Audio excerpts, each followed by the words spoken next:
그 아이 죽은 걸로 처리하세요.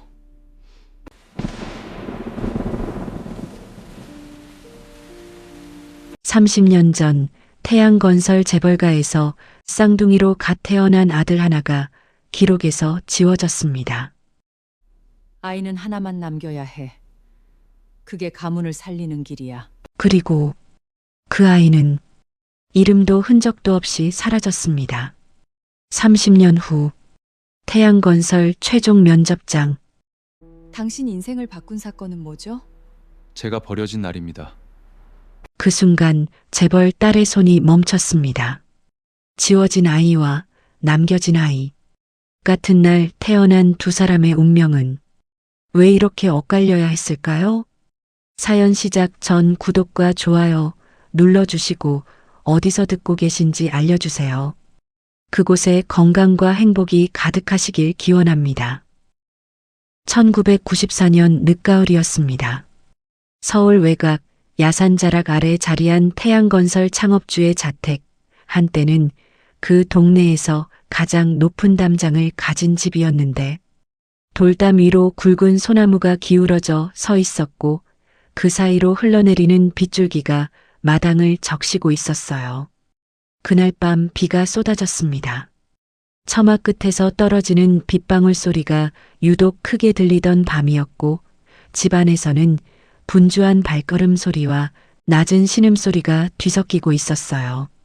산부인과 의사가 출장을 왔고 2명의 간호사가 방 안에 머물렀으며 집안 곳곳에는 검은 정장을 입은 남자들이 복도를 지키고 서 있었습니다.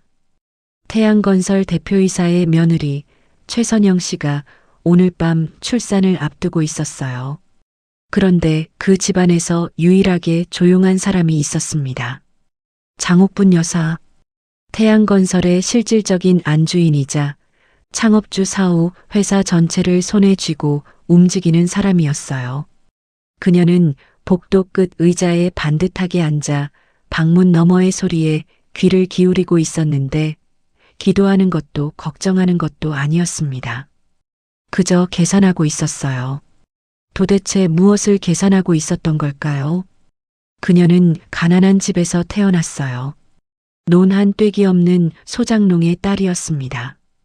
어릴 때부터 배고픔이 무엇인지 알았고 사람이 돈 앞에서 어떻게 무너지는지도 일찍 봤죠. 그래서 결심했습니다. 절대로 그렇게 살지 않겠다고. 태양건설 창업주 강병철을 만난 건 22살 때였어요. 당시 강병철은 건설업계에서 막 이름을 올리기 시작한 젊은 사업가였고 장옥부는 그의 사무실에 격리로 들어갔습니다. 머리가 빠르고 셈이 정확했어요.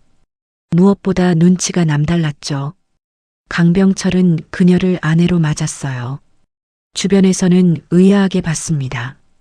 내세울 집안도 없고 학벌도 없는 여자를 왜 데려왔느냐고. 그러나 강병철은 알고 있었어요. 이 여자가 자신보다 더 냉정하고 자신보다 더 오래 내다본다는 것을. 그 판단은 틀리지 않았습니다. 태양건설이 오늘날의 자리에 오른 데는 강병철의 사업 수완만큼이나 장옥분의 손이 컸어요. 위기가 올 때마다 그녀가 먼저 알아챘고 결단이 필요할 때마다 그녀가 먼저 움직였습니다. 강병철이 세상을 떠난 그 이후부터 태양건설은 완전히 장옥분의 손 안에 있었어요. 그녀에게 자신이 지켜왔다고 생각하는 가문은 전부였습니다. 목숨보다 소중했고 자식보다 먼저였어요. 가문이 살아야 자신이 살고 가문이 흔들리면 자신도 흔들린다는 것을 평생의 신념으로 삼아온 사람이었습니다. 그리고 그날 밤 그 신념이 또 한 번 시험대에 올랐어요. 방 안에서 첫 번째 울음소리가 터졌습니다. 갓 태어난 아이의 울음이었어요. 새벽 공기를 가르는 가늘고 높고 힘찬 그 목소리가 복도까지 흘러나왔어요. 장 여사는 그 소리를 들으면서도 자리에서 일어나지 않았습니다. 손을 무릎 위에 가지런히 얹은 채로 눈을 감았어요. 그리고 잠시 후 두 번째 울음소리가 났습니다. 조금 더 낮고 조금 더 굵은 소리였어요. 장 여사의 눈이 천천히 떠졌습니다. 그 눈빛이 달라졌어요. 방금 전까지의 조용한 기다림이 아니었습니다. 무언가를 계산하는 차갑고 날카로운 눈이었어요. 둘이구나. 그 생각이 가슴 안쪽에서 조용히 올라왔습니다. 새벽 2시가 넘어서였습니다. 방문이 열리고 산파 역할을 맡았던 의사가 나와 장 여사를 향해 고개를 숙이더니 짧게 말했어요. 쌍둥이입니다. 남매예요. 복도에 짧은 정적이 흘렀습니다. 보통의 할머니라면 기쁨에 눈물을 흘렸을 그 순간이었어요. 쌍둥이라는 말은 축복처럼 들려야 마땅했습니다. 그러나 장 여사의 얼굴에 떠오른 건 기쁨이 아니었어요.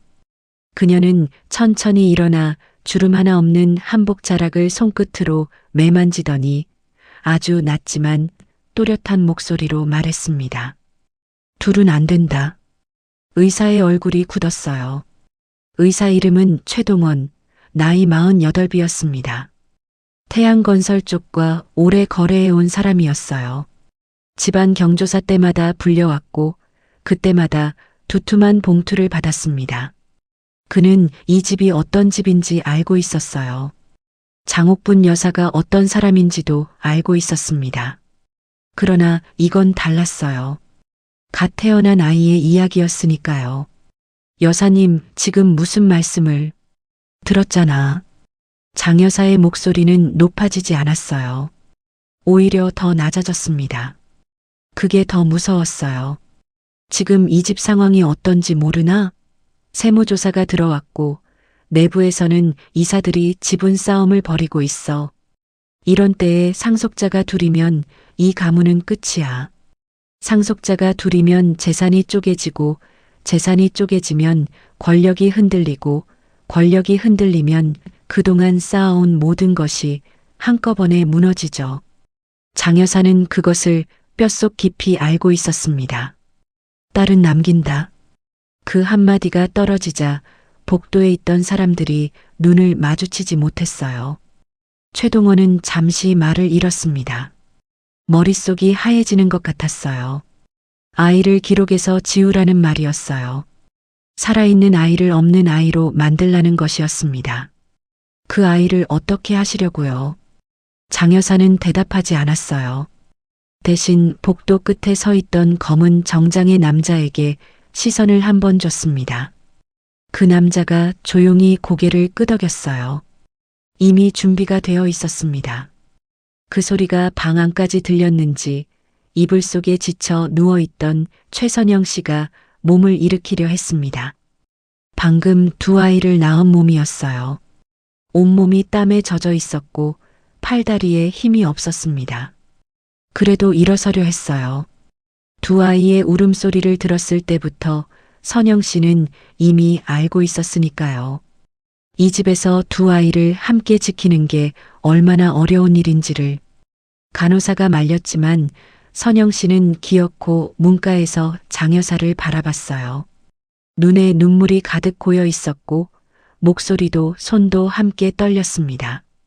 어머니, 둘 다 제 아이예요. 장 여사는 돌아보지 않았어요. 선영 씨는 시어머니의 뒷모습을 바라보며 숨을 골랐습니다. 결혼한 지 7년이었어요. 7년 동안 이 집에서 살면서 배운 게 하나 있었습니다. 장 여사 앞에서 눈물은 통하지 않는다는 것이었어요. 애원도 통하지 않았습니다. 이 여자를 움직이는 건 감정이 아니라 이해관계였으니까요. 그래서 선영 씨는 목소리를 가다듬고 다시 말했습니다. 어머니, 생각해 보세요. 아들이잖아요. 강씨 집안 아들이에요. 이 아이가 크면 가문부터 살려야지. 그 말은 설득도 설명도 부탁도 아니었어요.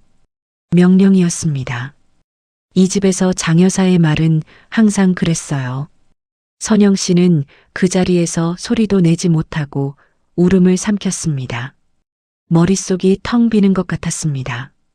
방 안에서는 두 아이가 울고 있었어요.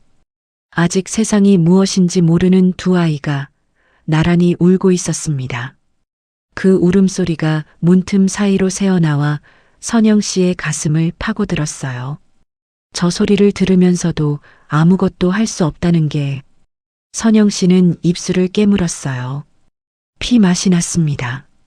소리를 내지 않으려고, 무너지지 않으려고 온 힘을 다해 버티고 있었어요. 아이가 사라지는 것을 막을 힘이 자신에게는 없었습니다. 이 집에서 자신은 아무것도 아니었어요. 아이를 낳는 몸이었고, 가문의 며느리였고, 장여사의 뜻에 따르는 사람이었습니다. 그 이상도 그 이하도 아니었어요. 그 사실이 그날 밤 처음으로 뼛속까지 사무쳤습니다. 선영 씨는 결국 소리를 죽이고 울었어요. 복도 벽에 등을 기댄 채로 주저앉아서 간호사가 어깨를 감쌌지만 위로가 되지 않았습니다. 아무것도 위로가 되지 않았어요. 그 밤 이후로 선영 씨는 달라졌습니다. 웃음이 줄었고 말수도 줄었습니다. 밥을 먹어도 맛을 느끼지 못했고 잠이 들어도 편히 자지 못했어요. 사람들은 산후 우울증이라고 했습니다. 그런데 선영 씨는 알고 있었어요. 이건 우울증이 아니었습니다. 지워진 아이를 지키지 못했다는 죄책감이었어요. 그 죄책감은 약으로 낫지 않았고 시간이 지나도 흐려지지 않았습니다. 그냥 평생을 그렇게 가슴 안쪽에 무겁게 자리를 잡았어요. 최동원은 병원으로 돌아가는 차 안에서 내내 손이 떨렸습니다. 조수석에는 간호사 박미숙이 앉아 있었어요. 나이 32, 이 병원에서 일한 지 4년 된 사람이었습니다. 그녀도 말이 없었어요. 창밖으로 빗속의 가로등이 하나씩 스쳐 지나갔어요. 선생님, 박미숙이 먼저 입을 열었습니다. 우리 지금 뭘 하려는 거예요? 최동원은 대답하지 않았어요. 핸들을 쥔 손에 힘이 들어갔습니다. 그 아이가 잘못한 게 뭐예요? 태어난 게 잘못이에요? 박 간호사, 저는 못해요. 기록을 바꾸는 건 봉투 안에 뭐가 들었는지 봤잖아요. 차 안이 조용해졌습니다. 박미숙은 아까 최동원에게 건네진 봉투를 떠올렸어요. 두툼했습니다. 자신의 몇 달치 월급이 들어있을 거라는 건 직감으로 알 수 있었어요. 그리고 또 하나 그 봉투를 건네던 검은 정장 남자의 눈빛도 떠올랐습니다. 거절했을 때 어떤 일이 생길지를 말없이 전달하던 그 눈빛이요.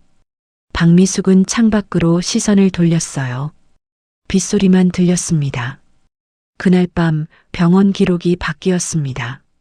아들 신생아 사망, 담당 의사의 서명, 간호사의 확인 도장, 행정실의 직인까지 모든 것이 제자리에 찍혀 있었고 어디 하나 흐트러진 곳이 없었어요. 돈이 움직였고 입이 막혔습니다. 그 자리에 있었던 사람들은 각자의 이유로, 각자의 두려움으로 그날 밤 본 것을 평생 입 밖에 내지 않기로 했어요. 침묵은 그렇게 사들여지는 겁니다. 그리고 아이 하나가 조용히 사라졌어요. 늦은 밤 병원 뒷문. 빗줄기는 여전히 세차게 내리고 있었고 깜빡이는 가로등 하나가 낡은 아스팔트를 희미하게 비추는 그 불빛 아래 낡고 허름한 트럭 한 대가 엔진도 끄지 않은 채 서 있었습니다. 검은 우산을 든 중년 남자가 두꺼운 군용 외투를 걸치고 병원 쪽에서 걸어왔어요. 그의 품에는 담요에 쌓인 아이가 안겨 있었습니다. 남자 이름은 박창수였어요. 나이 43, 태양건설 하청업체에서 잡무를 맡아온 사람이었습니다. 오늘 밤 그에게 주어진 임무는 단 하나였어요. 이 아이를 받아서 아무도 모르는 곳으로 데려가는 것이었습니다. 트럭 안에 기다리던 남자가 창문을 내리고 물었어요. 이 아이 진짜 없는 아이 되는 겁니까? 빗소리만 들렸습니다. 박창수는 대답 대신 두툼한 봉투를 건넸고 트럭 안의 남자는 그걸 받아 한참을 들여다봤어요. 봉투 안에 든 것이 무언지는 말하지 않아도 알 수 있었습니다. 남자가 잠시 망설이는 사이 담요 안에서 아이가 작은 소리를 냈어요. 울음도 아닌 숨소리 같은 아주 작고 가느다란 소리였습니다. 박창수는 그 소리에 걸음을 멈췄어요. 빗속에서 잠시 서 있었습니다. 아이를 내려다봤어요. 담요 끝으로 작은 손이 삐져나와 있었는데 그 손이 허공을 향해 천천히 쥐어졌다 펴졌다 했습니다. 무언가를 잡으려는 것처럼. 세상에 나온 지 몇 시간도 되지 않은 아이가 그래도 살려는 것처럼. 박창수의 눈이 흔들렸어요. 그는 이 일을 하기로 했을 때 별 생각이 없었습니다. 돈이 필요했고 시키는 대로 하면 된다고 생각했어요. 그런데 막상 이 아이를 품에 안고 나니 생각이 달라졌습니다. 트럭 안의 남자가 다시 물었어요. 어쩔 겁니까? 어디 갖다 놓을 겁니까? 박창수는 한참을 말하지 않았어요. 빗소리가 지붕을 두드리고 있었습니다. 차가운 바람이 불어왔어요. 그리고 그가 조수석 문을 열고 아이를 조심스럽게 품에 받아 안으며 낮은 목소리로 중얼거렸습니다. 그래도 키웁시다. 트럭이 천천히 빗속으로 사라졌어요. 그 시각 태양건설 창업주 자택 안방에서는 장 여사가 혼자 앉아 있었습니다. 불을 켜지 않은 채로 어둠 속에서 창밖의 빗줄기를 바라보고 있었습니다. 아무도 없었고 아무 소리도 없었습니다. 장 여사는 그 자리에서 오래 앉아 있었어요. 후회하는 것처럼 보이지는 않았습니다. 흔들리는 것처럼도 보이지 않았어요. 다만 한 가지 아주 작은 것 하나가 마음 어딘가에 걸렸습니다. 아이의 울음소리. 방금 전 병원에서 들었던 그 소리였어요. 두 번째로 터졌던 조금 더 낮고 조금 더 굵었던 그 울음소리. 살아있다는 것을 온몸으로 알리던 그 소리가 귓가에서 잘 사라지지 않았습니다. 장 여사는 그 소리를 머릿속에서 지웠어요. 가문을 지켰다고 스스로에게 말했습니다. 필요한 결정을 내렸다고 믿었어요. 그리고 그게 정말 끝일 줄 알았겠죠. 한편 선영 씨는 그날 밤 내내 잠들지 못했습니다. 아이를 잃었다는 말을 들었을 때 선영 씨는 울지 않았어요. 울 수가 없었고 눈물도 나오지 않았죠. 그냥 천장을 바라봤어요. 멍하니 오래도록. 옆에는 딸아이가 작게 숨을 쉬며 잠들어 있었습니다. 갓 태어난 작은 얼굴이었어요. 선영 씨는 그 얼굴을 바라보다가 조용히 손을 뻗어 아이의 뺨을 손끝으로 어루만졌습니다. 그리고 속으로 말했어요. 미안하다고. 내 오빠를 지키지 못했다고. 엄마가 힘이 약해서, 엄마가 이 집에서 혼자여서 지키지 못했다고. 그 말을 속으로만 되뇌다가 선영 씨는 결국 소리 없이 울었습니다. 아이가 깰까봐 소리를 죽이고 이불 속에 얼굴을 묻은 채로 그렇게 울었어요. 그 울음은 오래도록 멈추지 않았습니다. 그 무렵 서울 성북구 태양건설 창업주 자택에서는 갓 태어난 딸아이가 포근한 아기 침대에 누워 있었습니다. 새하얀 이불, 부드러운 솜, 방 안가득 은은한 불빛. 그 아이 곁에는 간호사가 따로 붙어 밤새 지켰어요. 강지수, 그날 밤 태어난 딸이었습니다. 그리고 같은 시각 낡은 트럭 한 대가 빗속을 달리고 있었어요. 히터도 제대로 나오지 않는 트럭이었죠. 조수석에는 담요에 쌓인 아이 하나가 놓여 있었어요. 아무도 이름을 불러주지 않는, 세상에 존재하지 않는 아이였습니다. 같은 날 같은 시각에 태어난 두 아이의 운명은 첫날 밤부터 너무도 달랐어요. 경기도 외곽의 작은 재래시장. 새벽 4시면 이미 불이 켜지는 골목이 있었어요. 생선 비린내와 연탄 냄새가 뒤섞이고 리어카 바퀴 소리와 상인들의 낮은 목소리가 골목을 채우던 곳이었습니다.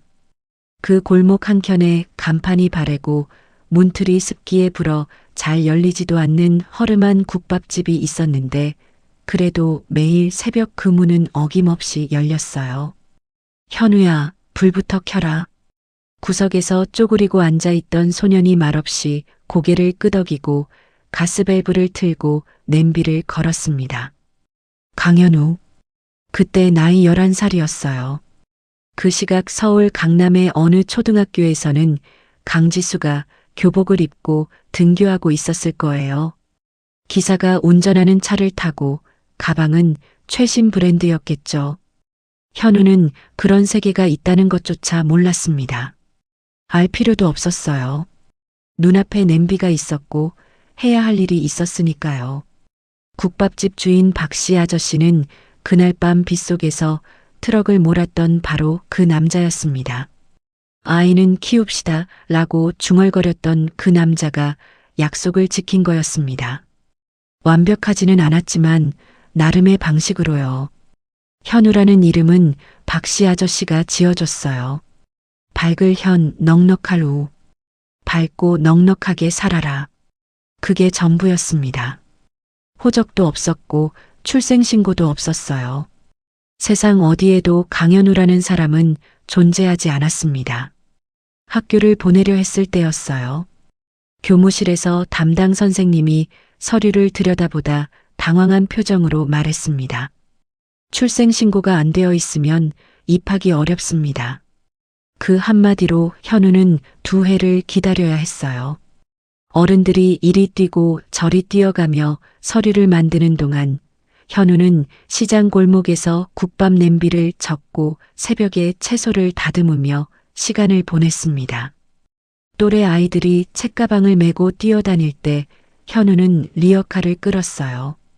태양건설 딸 강지수가 서울 강남 사립초등학교 입학식에서 꽃다발을 받던 그해 현우는 학교 문턱도 못 밟고 시장 바닥을 쓸고 있었습니다.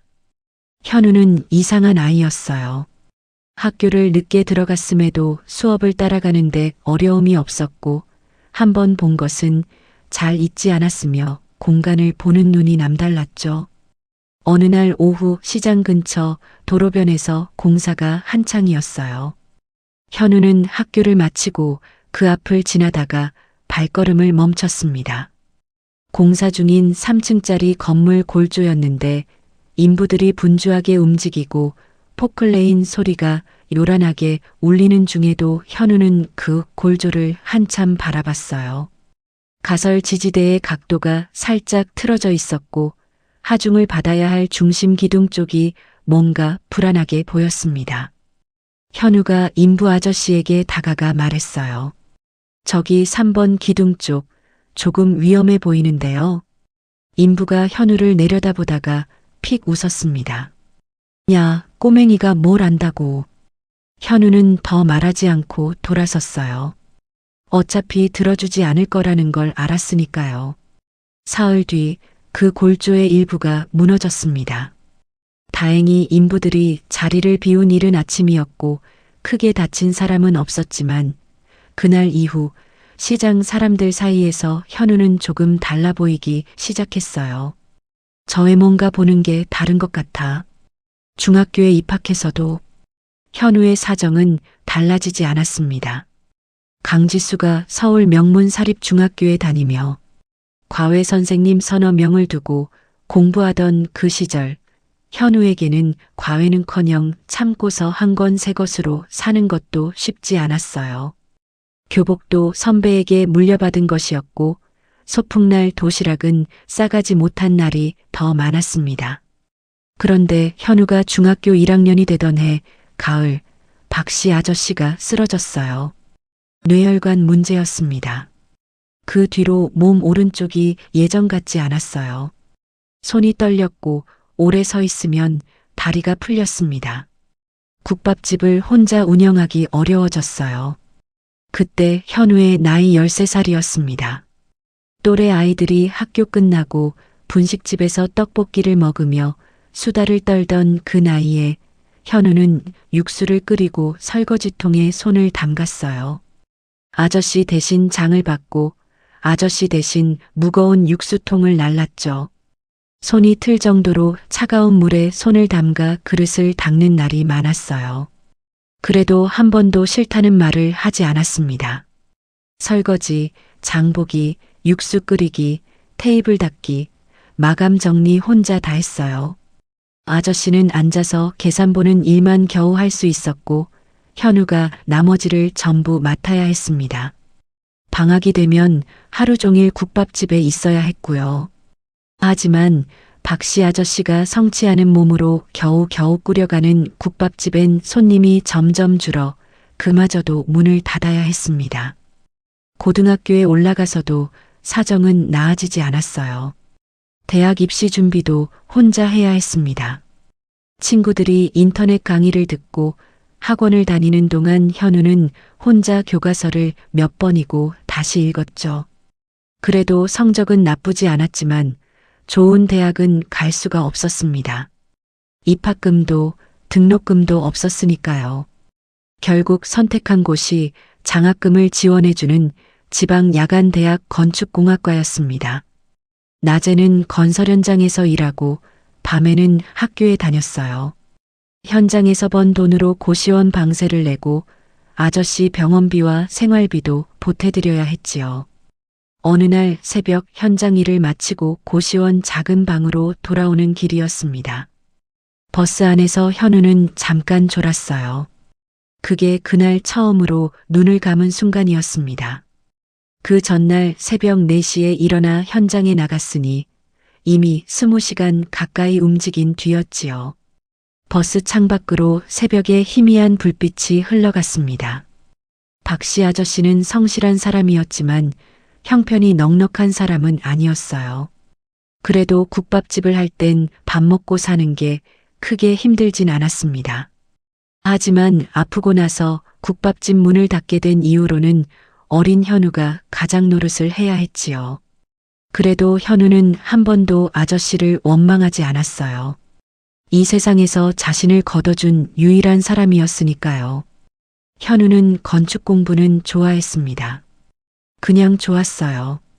고된 일을 끝내고 집에 와서도 건축과 관련된 책을 읽을 때면 눈이 반짝 떠졌고 책을 읽고 또 읽다 서너 시간 쪽잠을 자고는 다시 일을 나가고 학교를 가는 생활을 반복했지요.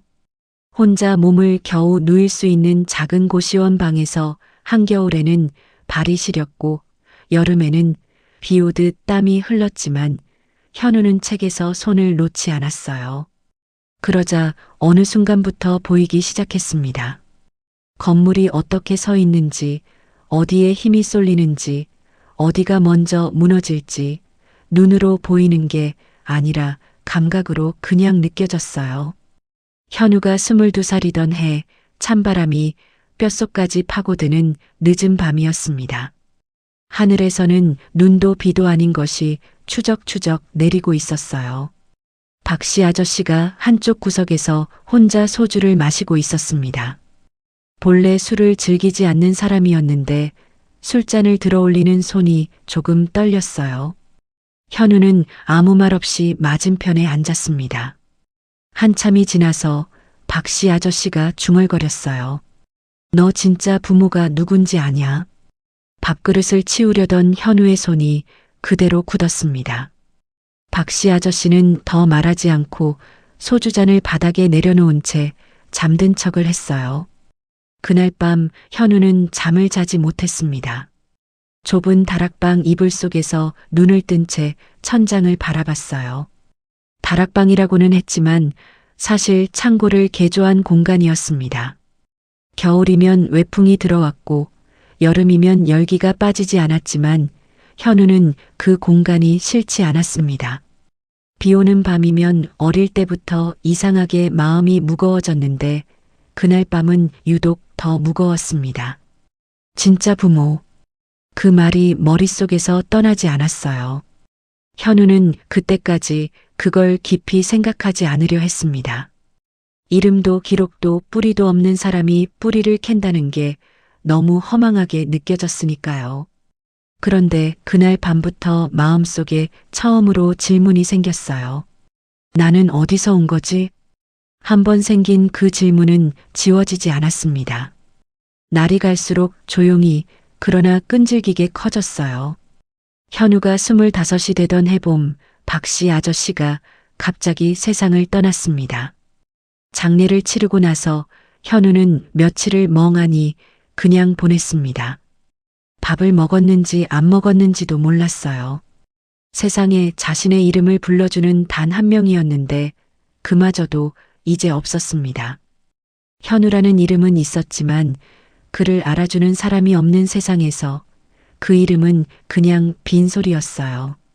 며칠이 지나서야 현우는 아저씨의 낡은 서랍을 정리했어요. 거기서 아주 오래된 봉투 하나가 나왔습니다. 봉투 안에는 작고 낡은 천조각 하나가 들어 있었어요.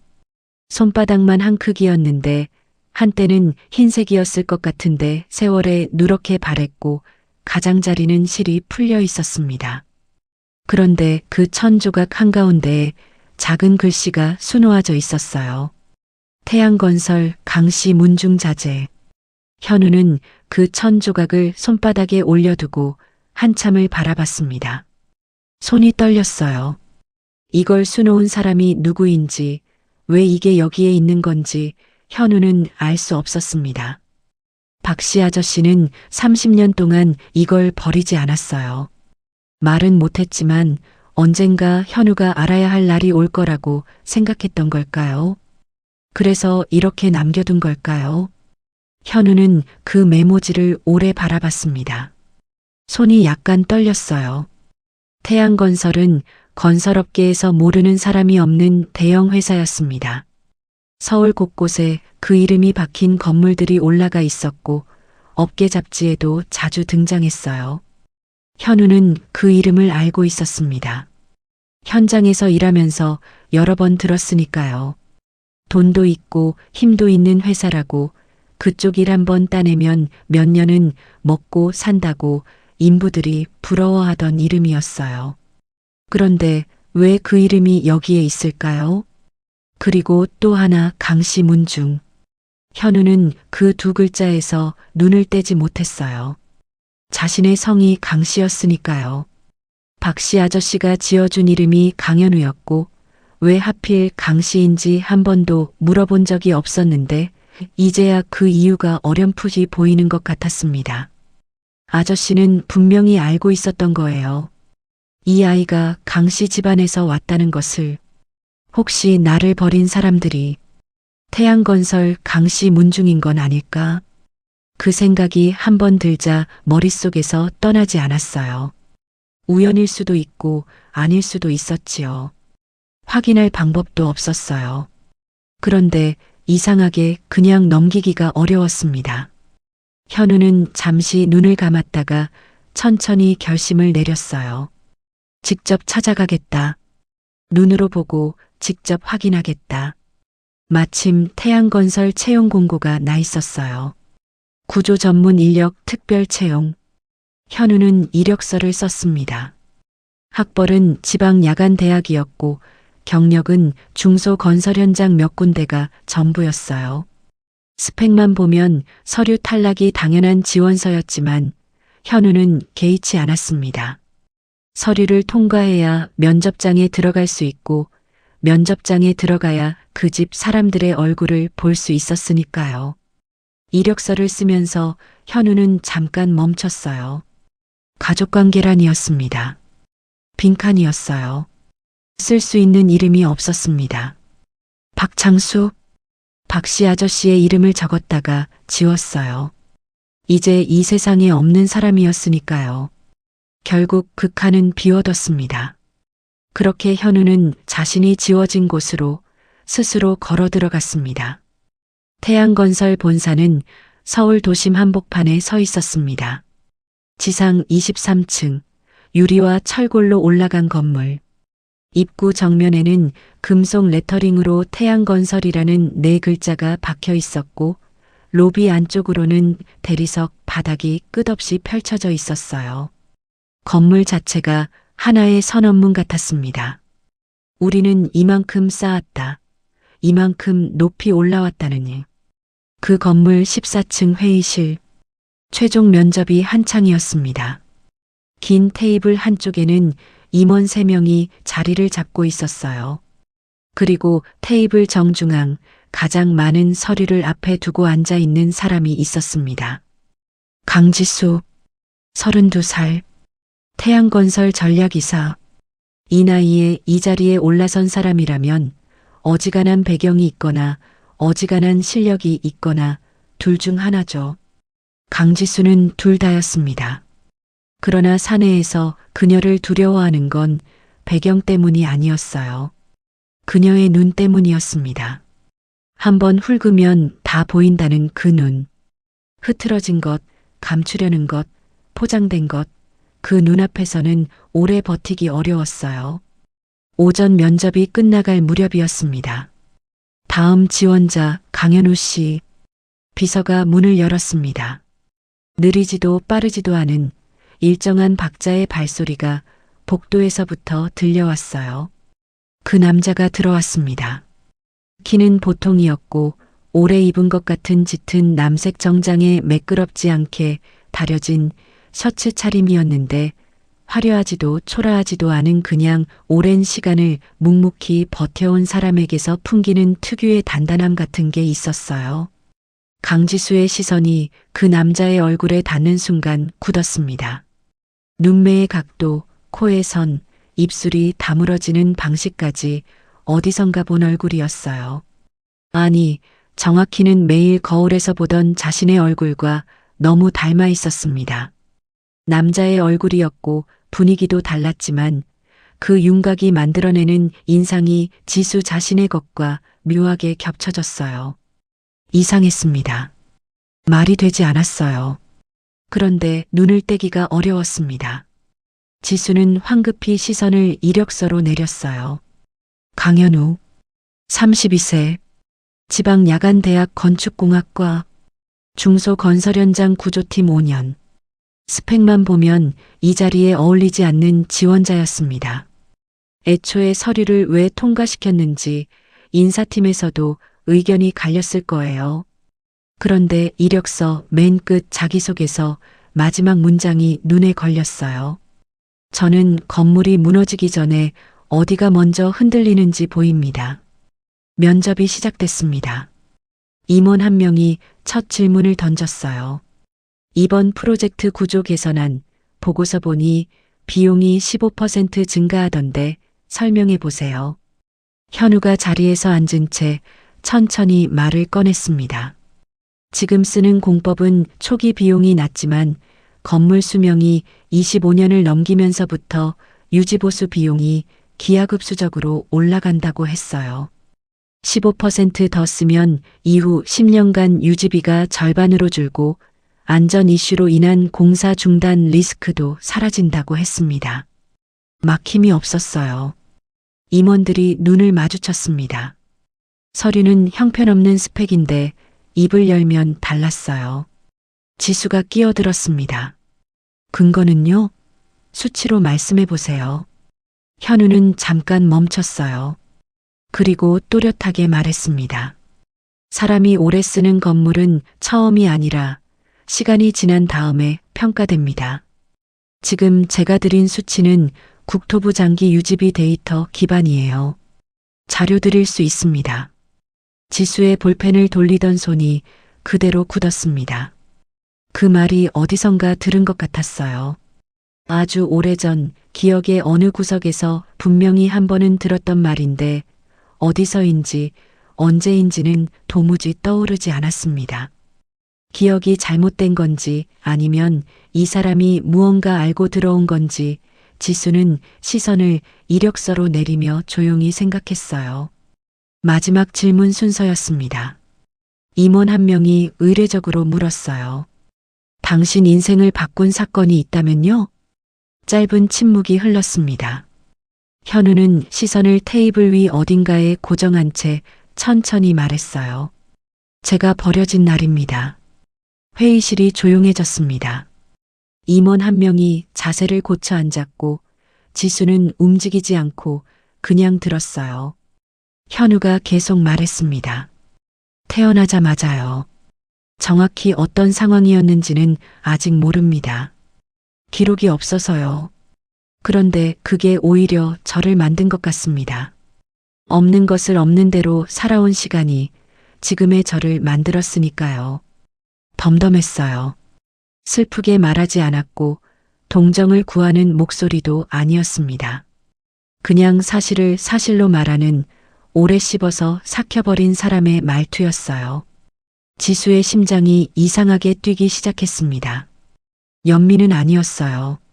그렇다고 단순한 관심이나 직업적인 호기심도 아니었는데 그보다 훨씬 깊은 곳에서 올라오는 감각이었습니다.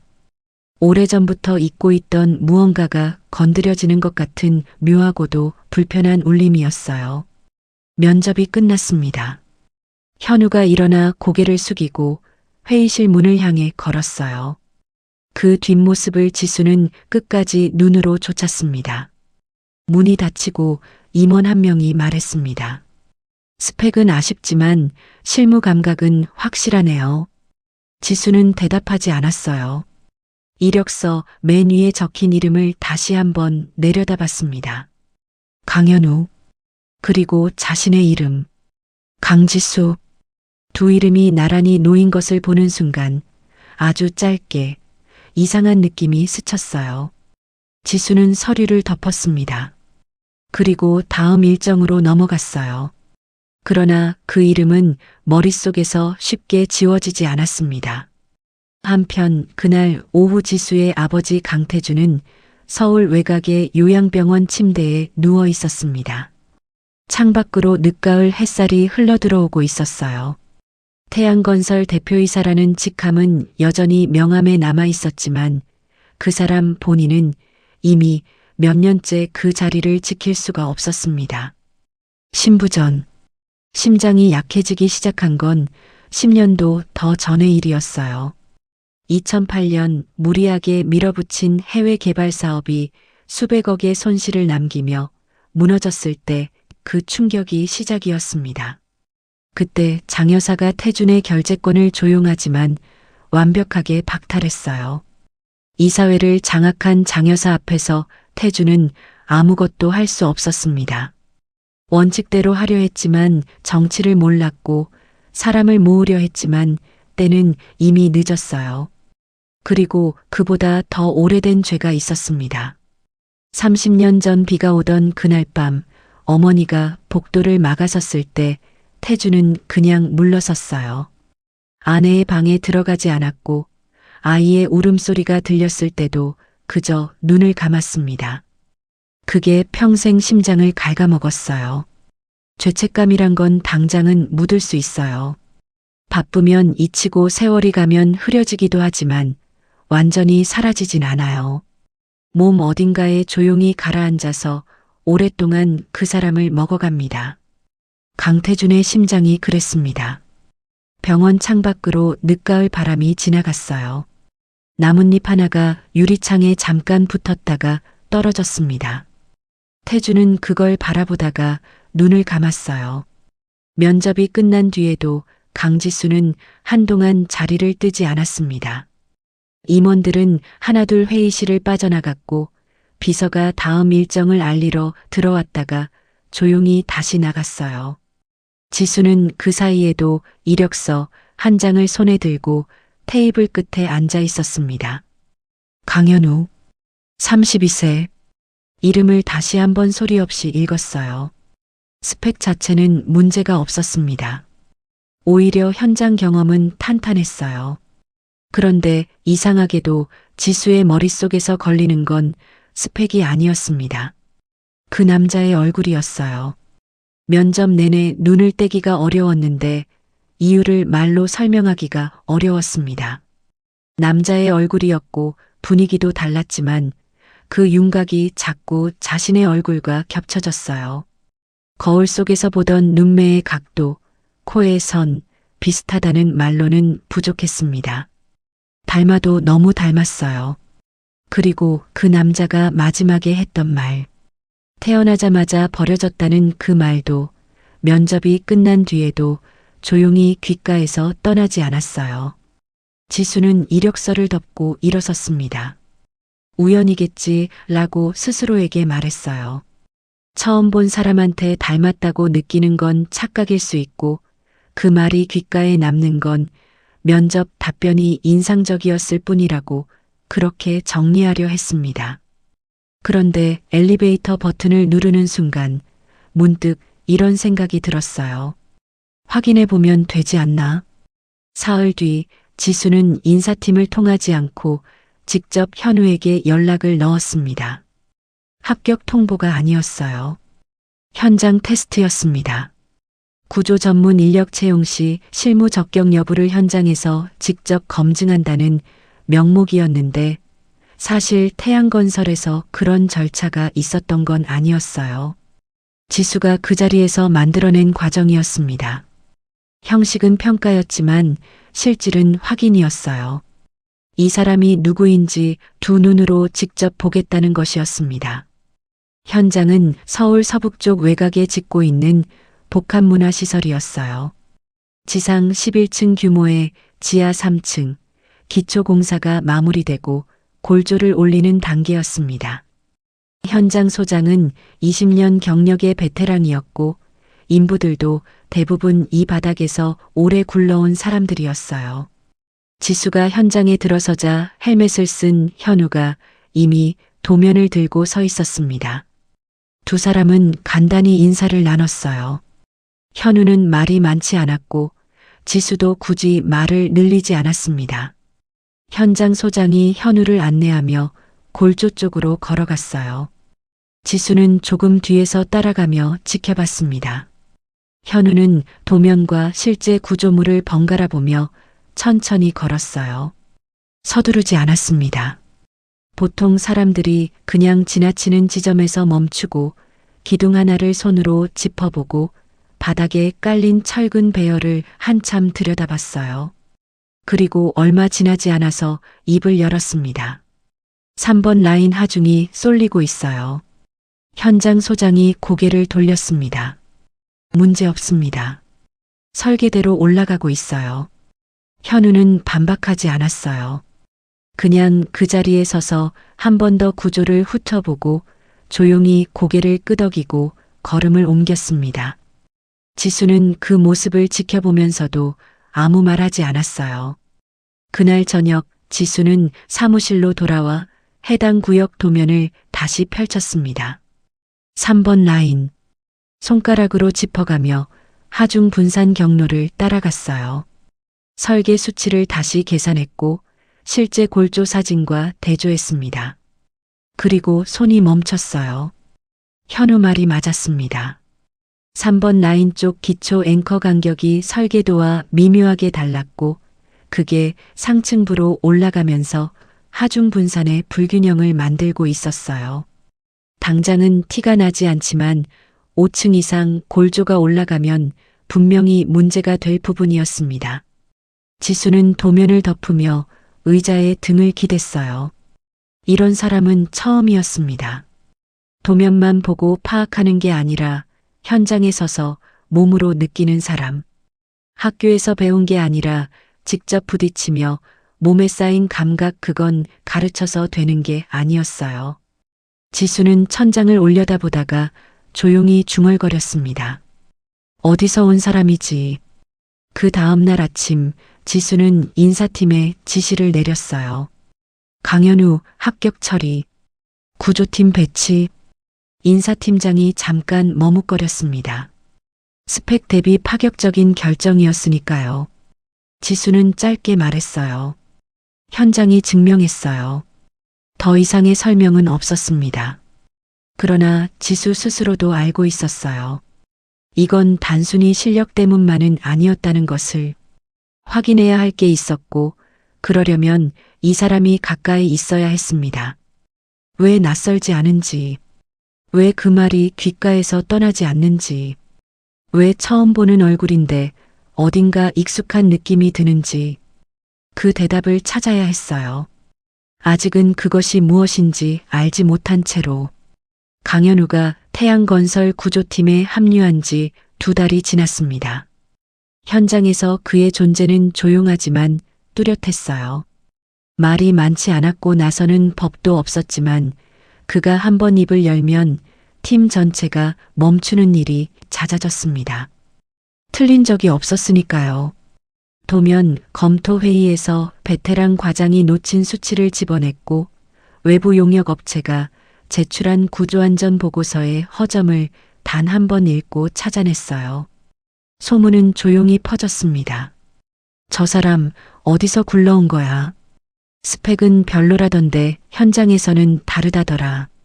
그 소문은 자연스럽게 지수의 귀에도 들어왔어요.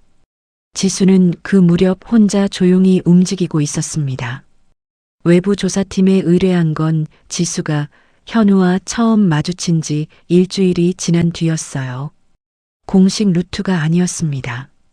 태양건설 법무팀을 통하지 않고 지수가 개인적으로 알고 있는 민간 조사 전문가에게 연락했어요. 의뢰 내용은 하나였습니다.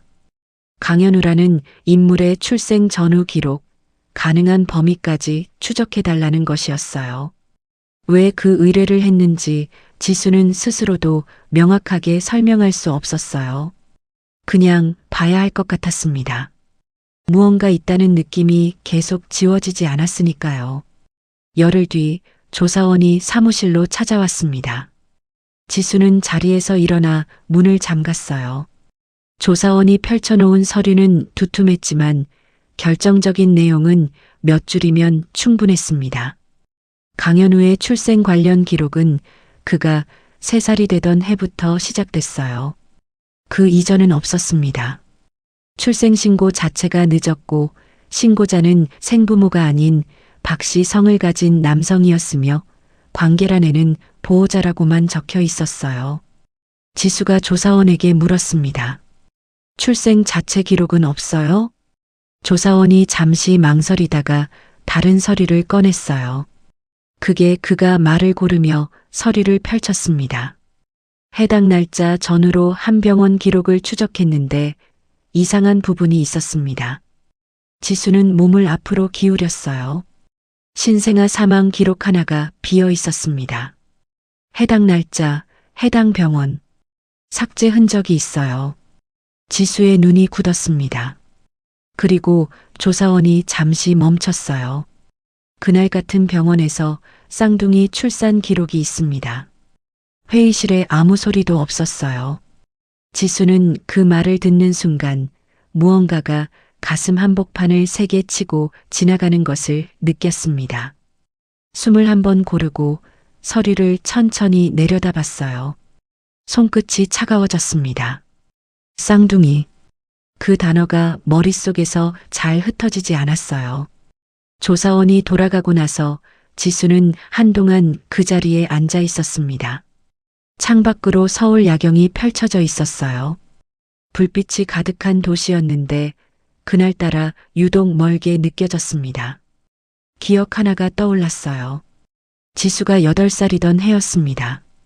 어머니 선영 씨가 밤늦게 혼자 울고 있는 걸 봤어요. 부엌 불을 끄지 않은 채로 식탁 앞에 앉아서 그냥 울고 있었습니다. 지수가 다가가 엄마 왜 울어? 라고 물었는데 어머니는 그냥 웃으며 아무것도 아니야 라고 했어요. 그게 전부였습니다. 그런데 그날 밤 어머니의 눈빛이 평범한 슬픔이 아니었어요. 지금 생각해보면 오래된 죄책감 같은 것이었습니다. 무언가를 지키지 못한 사람의 눈빛. 지수는 그 기억을 수십 년 동안 그냥 흘려보냈어요.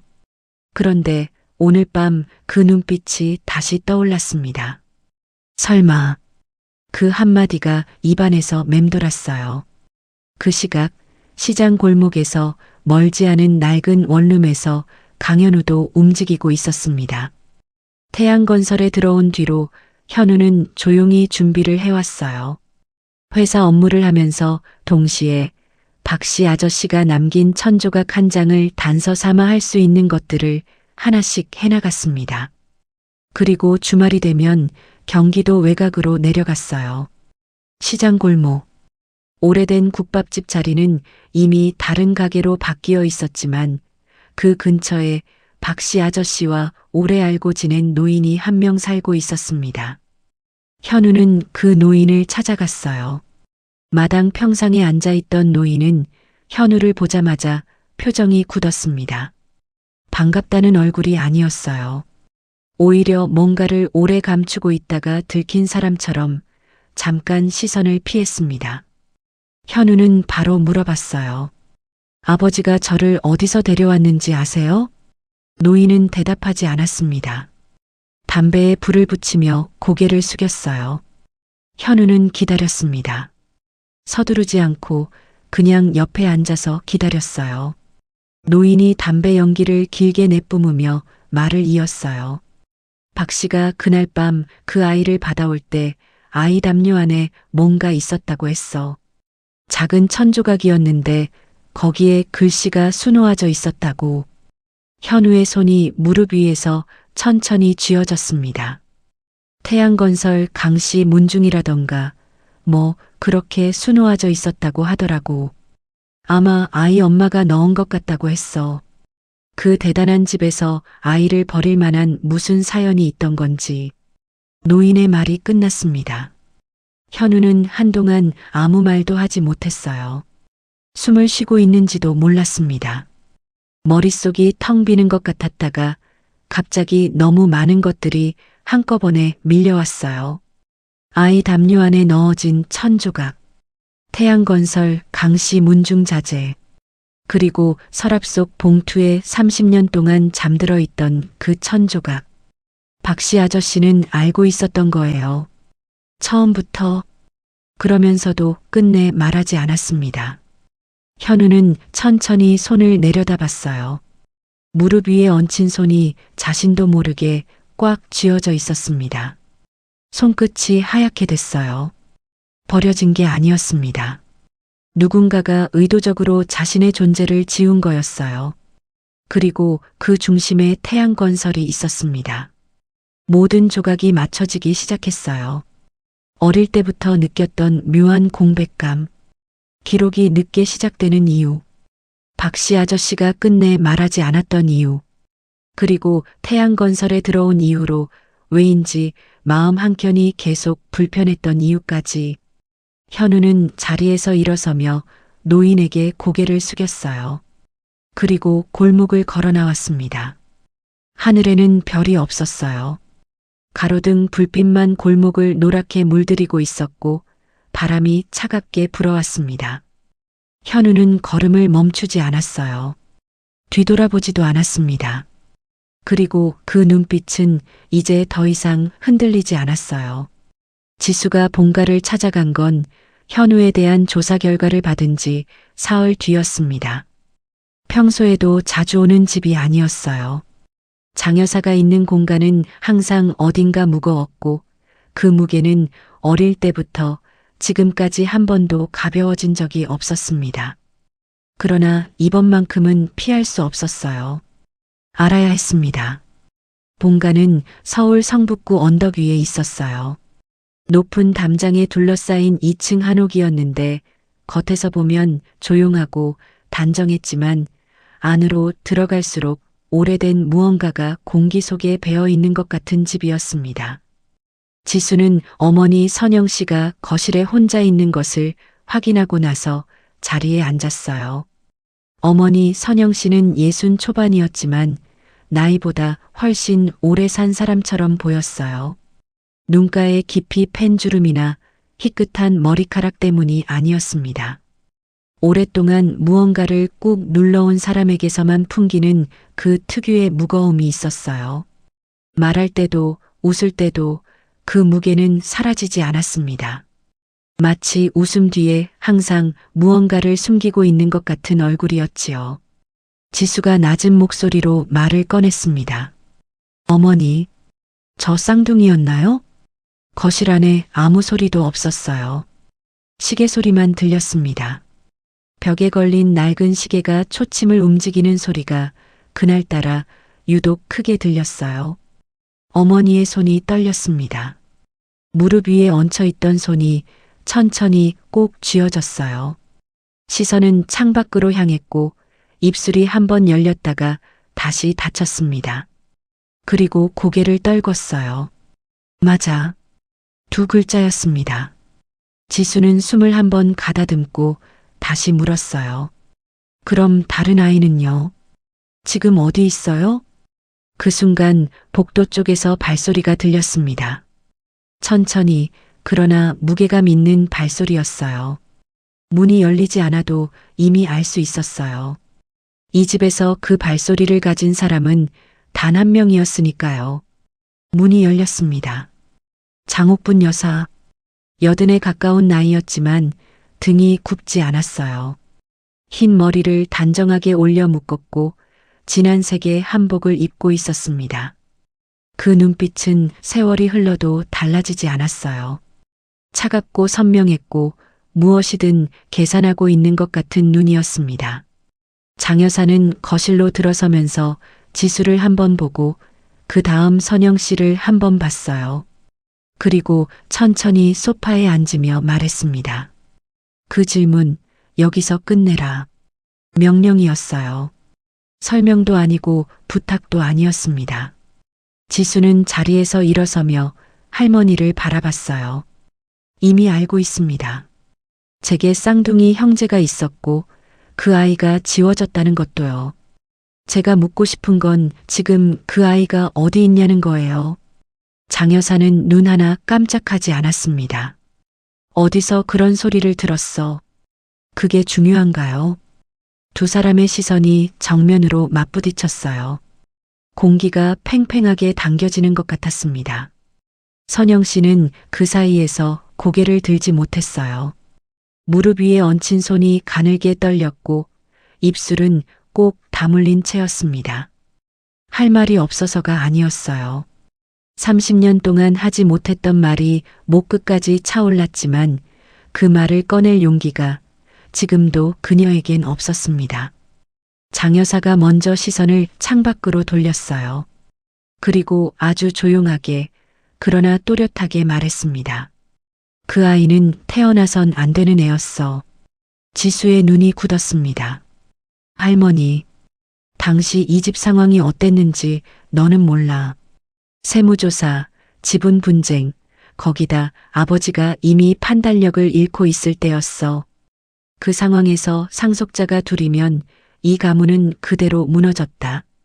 그래서 그 아이를 없앤 건가요? 장 여사가 지수를 똑바로 봤어요. 가문을 지키기 위해서였다. 지수는 입술을 꼭 다물었습니다. 뭔가를 쏟아내고 싶었지만 꾹 눌렀지요. 목 안에서 무언가가 올라오는 걸 억지로 삼켰습니다. 그 아이 지금 태양건설에 있어요. 처음으로 꺼낸 말이었어요. 장 여사의 눈이 가늘어졌습니다. 지수는 계속 말했어요. 강현우라는 이름으로 구조팀에 합류했어요. 제가 채용했습니다. 거실이 완전히 조용해졌어요. 선영 씨가 손으로 입을 가렸습니다. 장 여사는 잠시 아무 말도 하지 않았어요. 그 표정은 놀란 것도 당황한 것도 아니었습니다. 오히려 무언가를 정리하는 것 같은 냉정하게 다음 수를 계산하는 것 같은 얼굴이었어요. 그리고 말했습니다. 만나게 해줘. 현우가 본가에 온 건 그날 저녁이었어요. 지수가 직접 연락했고 현우는 짧게 알겠다고 했습니다. 본가 거실에 장 여사가 앉아 있었어요. 선영 씨는 옆방으로 물러나 있었고 지수는 현우의 옆에 서 있었습니다. 현우는 장 여사를 마주보며 반듯하게 서 있었어요. 긴장한 것 같지는 않았습니다. 오히려 준비된 사람의 얼굴이었어요. 장 여사가 현우를 천천히 훑어봤습니다. 위에서 아래로 다시 얼굴로. 그 시선은 사람을 재는 시선이었죠. 오랫동안 그 시선을 무기로 살아온 사람의 것이었습니다. 그리고 말했어요. 드디어 나타났구나. 현우는 대답하지 않았어요. 장 여사가 자리에서 일어서며 현우에게 천천히 다가왔습니다. 넌 태어나선 안 되는 애였어. 그날 밤 내가 없어야 이 집이 살 수 있었으니까. 지수가 끼어들었어요. 할머니, 지금 무슨 말씀을? 장 여사가 손을 들어 지수를 막았습니다. 그러고는 현우를 향해 말을 이었어요. 그날 이후로 이 집은 무너지지 않았어. 태양건설은 살아남았고 내 누나는 이 자리에 올라섰지. 그게 맞는 결정이었던 거야. 현우의 얼굴에 표정이 없었습니다. 분노도 아니었고 슬픔도 아니었어요. 완전히 식어버린 눈으로 장 여사를 바라보고 있었는데 그 눈빛이 오히려 더 무거웠습니다. 왜 저를 없앤 겁니까? 처음으로 묻는 말이었어요. 장 여사는 물러서지 않았습니다. 가문을 지키기 위해서라고 했잖아. 2명이면 이 집안은 무너졌어. 그래서 널 지웠다. 거실에 다시 침묵이 내려앉았어요. 현우는 그 자리에 서서 한동안 움직이지 않았습니다. 분노도 없었고 눈물도 없었어요.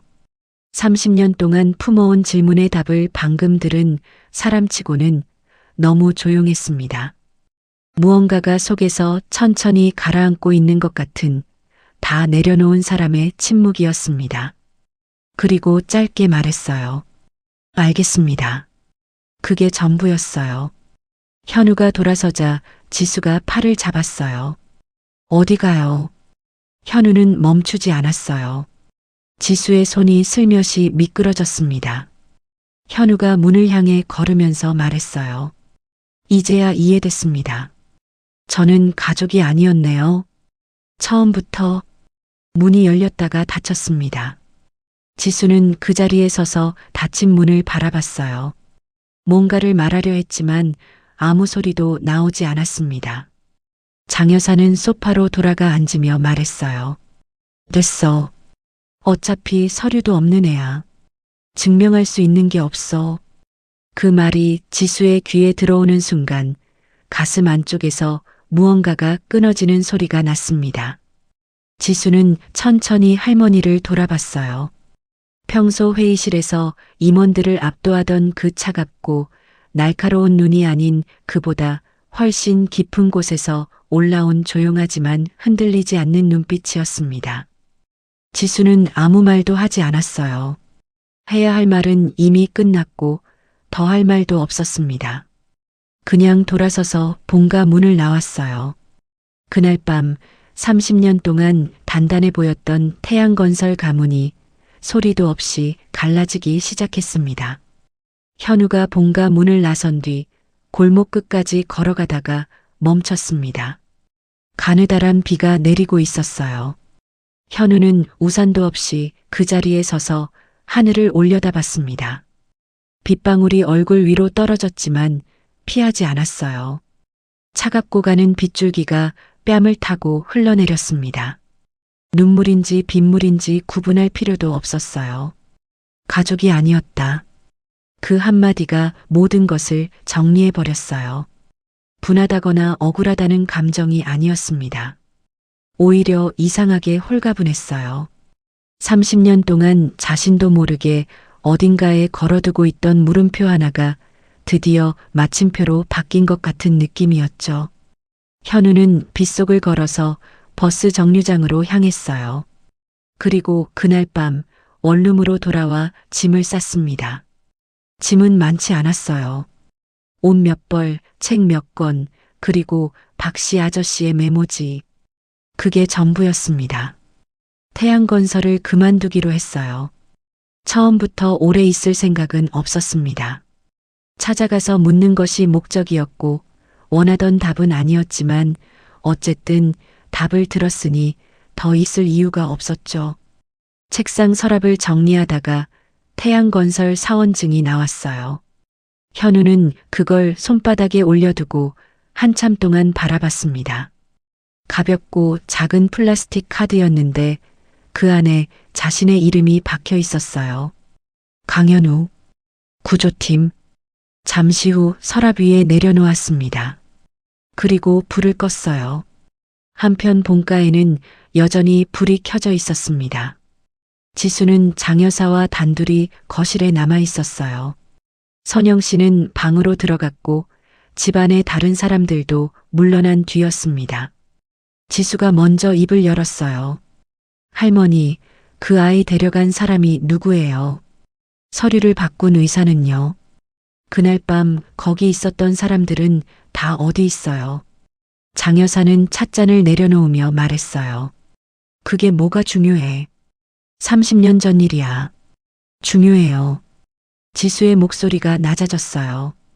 그 사람이 지금 우리 회사 구조팀에서 일하고 있어요. 이게 밖으로 나가면 어떻게 되는지 할머니가 더 잘 아시잖아요. 장 여사의 눈이 가늘어졌습니다. 그러니까 내가 처리해. 지수는 그 말을 듣는 순간 숨이 턱 막혔어요. 처리해. 그 단어가 30년 전에도 쓰였을 거라는 생각이 들었습니다. 그날 밤 병원에서도 누군가에게 똑같이 말했겠죠. 처리해. 없애. 지워. 저는 못합니다.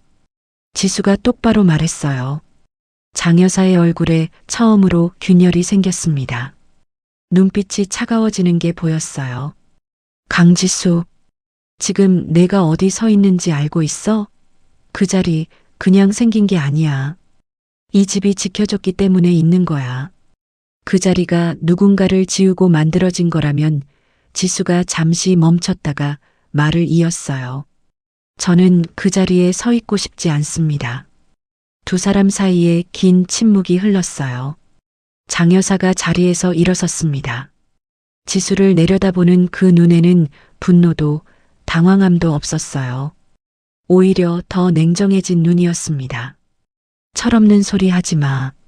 하룻밤 자고 나면 생각이 달라질 거야. 그리고 방으로 들어갔습니다. 지수는 혼자 거실에 남았어요. 꺼지지 않은 조명 아래 빈 찻잔 2개가 탁자 위에 놓여 있었습니다. 하룻밤 자고 나면 생각이 달라질 거라고 했는데 지수는 그날 밤 한숨도 자지 않았어요. 다음 날 아침 지수는 출근하자마자 현우의 자리가 비어 있는 것을 봤습니다. 인사팀에 확인하니 간밤에 사직서가 들어왔다고 했어요. 사유는 개인 사정 한 줄이었습니다. 지수는 자리에 앉아서 잠시 눈을 감았어요. 그리고 휴대폰을 들어 현우에게 문자를 보냈습니다. 만나야 합니다. 장소는 어디든 괜찮아요. 답장은 2시간 뒤에 왔어요. 할 말 없습니다. 지수는 그 문자를 한참 바라보다가 다시 보냈어요. 저는 있어요. 제가 드릴 말이 있습니다. 이번엔 답장이 없었습니다. 지수는 휴대폰을 내려놓고 창밖을 바라봤어요. 아침 햇살이 유리창을 타고 들어오고 있었는데 그날따라 눈이 부시게 느껴지지 않았습니다. 한 가지는 분명해졌어요. 이제 지수는 혼자 움직여야 했습니다. 자신이 옳다고 생각하는 방향으로. 그게 무엇을 잃는 일인지는 알고 있었어요. 그래도 해야 했습니다. 왜냐하면 지수는 이미 알고 있었으니까요. 가문을 지키는 것과 옳은 일을 하는 것이 이 집에서는 단 한 번도 같은 방향을 가리킨 적이 없었다는 것을, 그리고 자신은 지금까지 줄곧 잘못된 방향만 보고 서 있었다는 것을. 그 무렵 태양건설 내부에서는 또 다른 움직임이 시작되고 있었습니다. 장 여사였어요. 현우가 회사를 나간 것을 확인한 장 여사는 그날 오후 조용히 2통의 전화를 넣었습니다.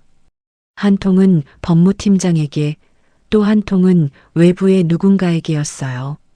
내용은 밖으로 새어나오지 않았지만 그 전화를 받은 사람들의 표정이 굳었다는 것은 나중에 알려졌습니다. 장 여사는 30년 전에도 그랬어요.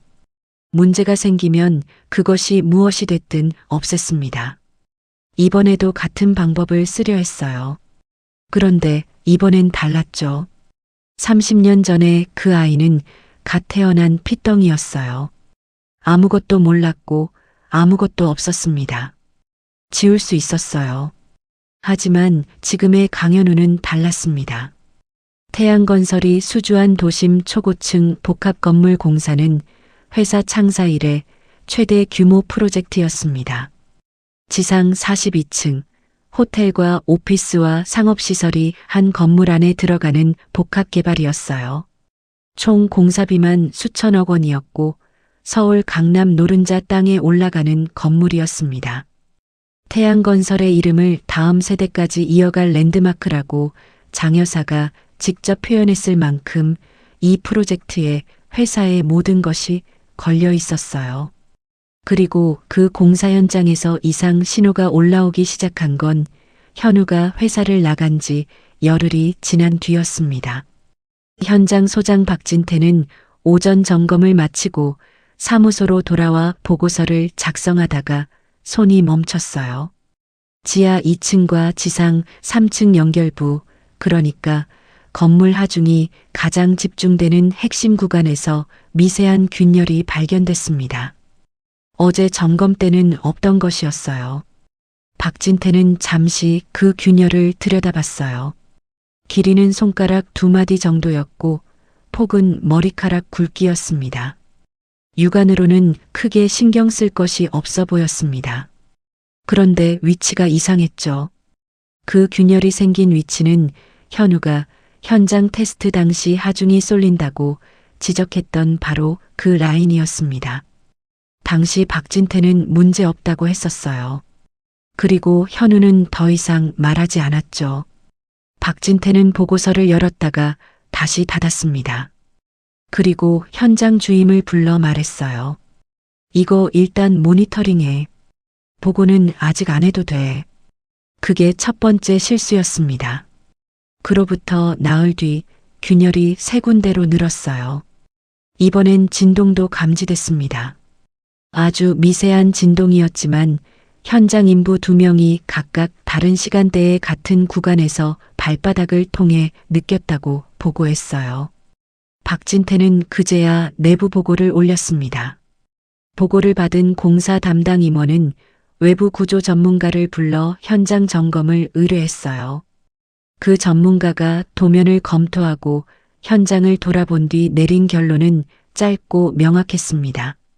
기초부 앵커 시공 불량, 설계 하중의 70% 수준밖에 버티지 못하고 있습니다. 지금 당장 상층부 공사를 중단해야 합니다. 그 보고서가 지수의 책상에 올라온 건 같은 날 오후였어요. 지수는 보고서를 읽으면서 손이 차가워지는 것을 느꼈습니다. 설계 하중의 70%, 상층부 공사 계속 진행 시 붕괴 가능성, 그리고 문제가 발생한 위치를 확인하는 순간 몇 달 전 현우의 목소리가 떠올랐어요. 3번 라인 하중이 쏠리고 있어요. 그때 현우가 짚었던 바로 그 구간이었습니다. 지수는 즉시 일어섰어요. 현장 공사 전면 중단합니다. 지금 당장. 담당 임원이 난처한 표정을 지었어요. 이사님, 지금 상층부 골조 작업이 한창입니다. 중단하면 일정이 2달은 밀리고 하청업체 위약금만 수십억이, 사람이 다칩니다. 지수가 끊었어요. 위약금보다 사람이 먼저입니다. 그리고 현장 비상 중단 지시를 직접 내렸습니다. 그 지시가 내려가는 도중에 장 여사에게 보고가 올라갔어요. 장 여사는 보고를 받고 잠시 말이 없다가 짧게 물었습니다. 중단 지시 누가 냈어? 강지수 이사님입니다. 취소해. 담당 임원이 굳었어요. 지금 구조 안전 문제가, 공사 일정이 밀리면 자금 회전이 안 돼. 이미 대출이 한계야. 지금 멈추면 이 프로젝트 자체가 날아가. 장 여사의 목소리는 낮고 평온했어요. 흥분하지 않은 차분한 목소리, 그게 더 무서웠어요. 계속 올려. 임원은 아무 말도 하지 못했습니다. 그 지시가 다시 현장으로 내려갔어요. 지수의 중단 지시는 위에서 뒤집혔고 공사는 재개됐습니다. 지수는 그 사실을 확인하는 순간 전화기를 집어들어 장 여사에게 직접 전화를 걸었습니다. 할머니, 지금 무슨 짓을 하시는 겁니까? 구조 전문가가 붕괴 가능성을 경고했어요. 거기 지금 인부가 몇 명인지 아세요? 장 여사의 목소리는 흔들리지 않았어요. 이미 돈이 다 들어갔어. 지금 멈추면 다 날아가. 사람이 죽을 수 있다고요. 잠시 침묵이 흐르고 장 여사가 말했어요. 사람 몇 명 죽는다고 회사가 망하진 않아. 지수는 전화기를 쥔 손에 힘이 들어갔어요. 그 말이 전화기 너머로 또렷하게 들려왔습니다. 사람 몇 명 죽는다고 회사가 망하진 않아. 30년 전 갓 태어난 아이를 병원 뒷문으로 내보냈던 그 사람이었습니다. 가문을 지킨다는 명목으로 아들의 아이를 지워버렸던 그 사람이 지금 수십 명의 인부의 생명을 담보로 건물을 세우고 있었어요. 지수는 전화를 끊었습니다. 그리고 책상 서랍을 열었어요. 그 순간 지수의 머릿속에 떠오른 이름이 하나 있었습니다. 강현우. 그가 처음 현장에 서서 한 말. 3번 라인 하중이 쏠리고 있어요. 현장 소장이 웃어넘겼을 때도 현우는 흔들리지 않았어요. 틀리지 않았으니까요. 지수는 현우의 번호를 눌렀습니다. 신호가 갔어요. 1번, 2번, 3번. 받지 않았습니다. 지수는 문자를 보냈어요. 지금 태양건설 강남 현장 위험합니다. 현우 씨가 예전에 지적했던 그 구간입니다. 공사가 재개됐어요. 거기 사람들이 있습니다. 보내고 나서 전송 완료 표시를 확인했어요. 그리고 코트를 집어들고 나갔습니다. 지수가 현장으로 향하는 차 안에서 균열이 확산됐습니다. 오후 4시 20분이었어요. 지하 2층 기초부에서 시작된 균열이 지상 2층 벽면까지 올라왔고 그 순간 건물 전체에 짧고 날카로운 진동이 흘렀습니다. 현장 인부들이 작업을 멈추고 서로 눈을 마주쳤어요. 뭔가 이상했습니다. 그리고 10분 뒤 균열이 벽 전체로 번지기 시작했어요. 현장 소장이 소리쳤습니다. 대피, 전원 대피. 그러나 42층짜리 건물 공사 현장에는 이미 수십 명의 인부가 흩어져 있었어요. 상층부에 올라간 사람들에게 연락이 닿는데 시간이 걸렸고 그 사이에도 균열은 계속 깊어지고 있었습니다. 그때 현장 입구에 한 사람이 뛰어들어왔어요. 현장 입구를 뛰어들어온 사람은 강현우였습니다. 지수의 문자를 받고 나서 현우는 딱 5초를 망설였어요. 그리고 일어섰습니다. 이유를 길게 생각하지 않았어요. 사람이 있다는 말 한마디면 충분했습니다. 택시를 잡아 타고 현장까지 오는 동안 건물 도면을 머릿속으로 그렸어요. 수개월 전 처음 현장 테스트를 받던 날 봤던 도면이었습니다.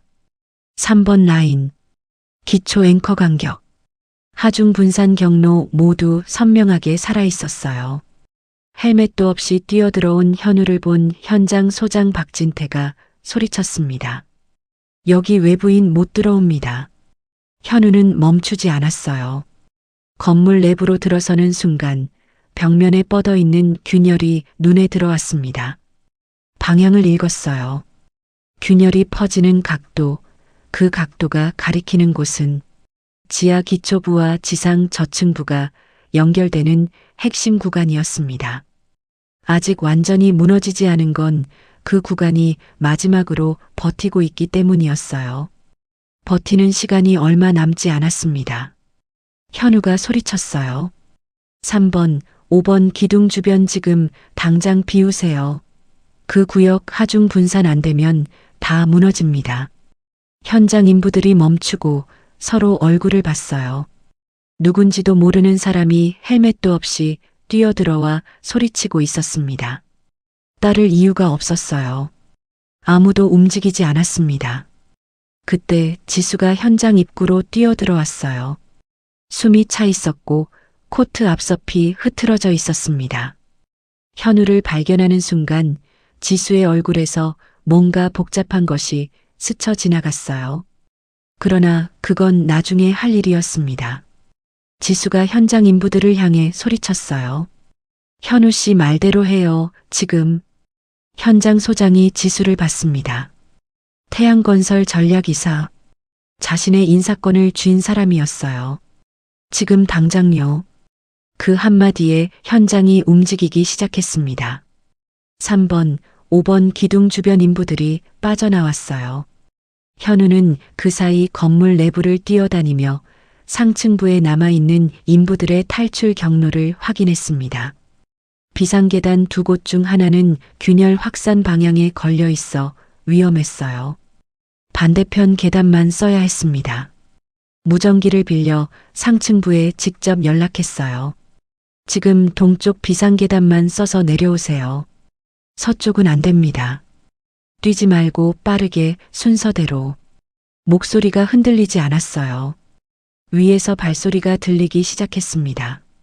계단을 내려오는 발소리가 하나씩 늘어났어요. 현우는 인원을 세면서 입구 쪽에 서 있었습니다. 지수도 옆에 서서 같이 셌어요. 15, 16, 17. 그때였습니다. 쾅! 짧고 둔탁한 소리였어요. 폭발이 아니었습니다. 무언가 무거운 것이 무너지는 소리였어요. 건물 내부 어딘가에서 3번 기둥 구간의 일부가 내려앉았습니다. 먼지가 입구 쪽까지 밀려왔어요. 현우가 몸을 돌려 안을 들여다봤습니다. 핵심 구조는 버티고 있었어요. 비하 중부 일부가 무너진 것이었습니다. 미리 비워뒀던 구간이었어요.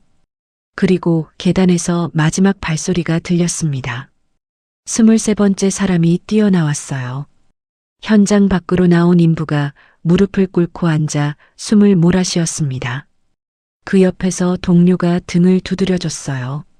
누군가는 그 자리에 주저앉아 손으로 얼굴을 감쌌습니다. 아무도 다치지 않았어요. 현장방, 먼지가 가라앉는 공기 속에서 아무도 한동안 말을 하지 않았습니다. 인부 한 명이 낮게 중얼거렸어요. 저 사람 아니었으면 우리 다 죽었어. 현우는 건물 외벽에 등을 기대고 서서 숨을 고르고 있었습니다. 온몸이 먼지를 뒤집어 쓰고 있었어요. 왼쪽 팔에 긁힌 상처가 있었는데 본인은 모르는 것 같았습니다. 눈은 건물을 향하고 있었어요. 무너진 부분과 버텨낸 부분을 확인하는 눈빛이었습니다. 지수가 다가왔어요. 현우의 팔에 난 상처를 발견하고 손수건을 꺼내 내밀었습니다. 현우는 잠시 바라보다가 받았어요. 두 사람 사이에 말이 없었어요. 지수가 먼저 입을 열었습니다. 왜 왔어요?